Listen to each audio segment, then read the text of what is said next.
जैसी भी राजनीति इस देश में हो, देशभक्ति का मामला सबसे ऊपर होना चाहिए।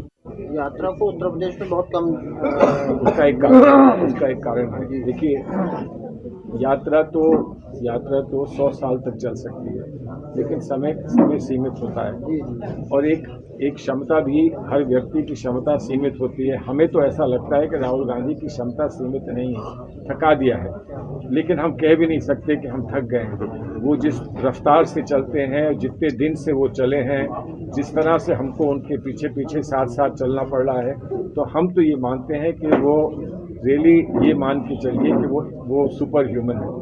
हम इतने जैकेट कोट पहने हुए हैं, वो टी शर्ट में निकलते हैं।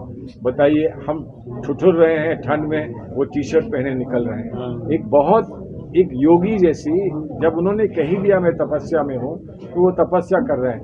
अब तपस्या के लिए एक योगी कहीं बैठ गया, किसी गुफा में बैठ गया एक योगी की तपस्या के लिए, तो आप इस बात की बात कह रहे हैं कि वो दूसरी गुफा में तो गए नहीं, तो जब ये कार्यक्रम बना था तो ये तय हुआ था कि एक भैया एक सीधा मार्ग बनाओ कन्याकुमारी से कश्मीर तक। उसमें उत्तर प्रदेश, अनफॉर्चुनेटली उत्तर प्रदेश उसमें बाएं दाएं रह गया। तब बहुत लोगों ने, हमने जब रोना किया कि नहीं उत्तर प्रदेश में आना है, तो उन्होंने समय निकालकर ये कहा कि 3-4 दिन में उत्तर प्रदेश में दूंगा। मैं दिल्ली आता हूँ, दिल्ली से निकलकर उत्तर प्रदेश आ जाऊँगा, तब हरियाणा जाऊँगा।